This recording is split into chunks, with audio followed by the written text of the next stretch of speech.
I've heard you. This is a consulting client of mine. Okay. I've heard you yap about. I've heard you yap about this. Heard you talk about attacking the biggest problem in the business. What if there is no biggest problem but a bunch of little things? Do you agree that the most important thing for like a founder or operator to do at any time is focus as much of their effort as possible on the biggest constraint in the business? Short answer, yes. Yeah, for the most part. Yeah. Okay. I would categorize these. Yeah, so that's usually the advice I give, is that it's like any effort that you give not to this biggest constraint of the business is 50% impact effort. Like think of it as halftime. Any hour you spend not working on this is like you spent 30 minutes, right? And so they're like, okay, interesting frame. And so then their question then is like, what if it's just a bunch of little things though? We're in that moment now where it's like, what is the most important thing that Aaron or I need to work on? Fundraising. Yeah. Right? But we still have all the little problems that are happening. Yeah. Black Friday, offer creation. Its biggest problem, and then it's categorized into revenue generation, revenue preservation, and like operational excellence.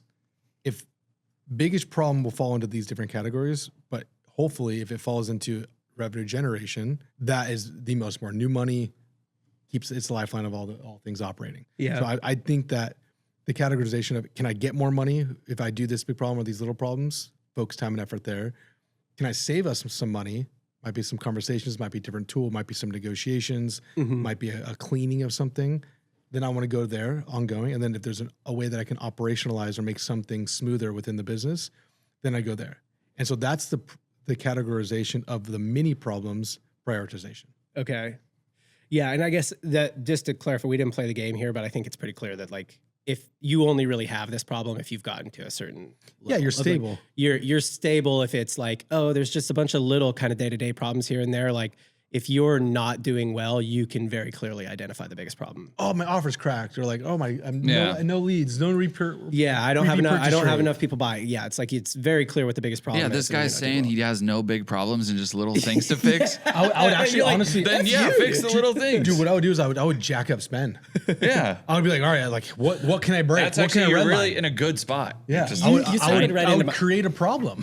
You segued right into my answer. Honestly, I have no problems. I need to make one. You segued right into my answer, which is if you can't clearly identify the biggest constraint in the business, then all you need then you need to just add zeros. Yeah, add zeros Honestly, to it, dude. Like, and then the biggest constraint. Next day, will hey reveal guys, we itself. got a big problem. Yeah, on our because hands. guess what this uncovers? What oh my is? God, it worked. Where is our bottleneck? And then you're like, oh my God, our creative isn't working, or like, oh my God, now we Customer can't fulfill it. We don't have enough customer Oh my God. service. Yeah, we can't fulfill it. So your supply constraint. So honestly, actually, this is probably, if you're asking this question, it's probably a signal that you're supply constrained.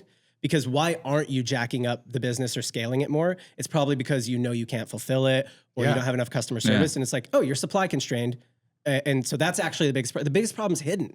You think it's all these other little things, but the biggest problem is that actually you're like leaving money on the table by not being able to fulfill it. I would guess, for the most part. Dude, this is such a good question because you're like, if even like how do I frame this to my team? I go, we have core things that we're always working on, but our core job is to uncover the things that are the most broken. Yep. I want you to uncover the things that are broken so that we can put it on the list of prioritization of when should we attack this problem. It's Q4. I'm not trying to, perfect example, I'm not trying to migrate subscription platforms. You know what I mean? Like, I do think we should address it. I think we should look at the portal. I think we should look at the experience. I think we should look at the onboarding. Yeah, I love that. Not now. We ain't doing this now. So that might be, they need to be able to identify ongoing problems, but we don't got to address it. Yeah. No, I think that's a good point. If you've got a bunch of little problems, you do have a biggest constraint. You're just not identifying it. Is probably the short answer. That's good. Yeah. Okay.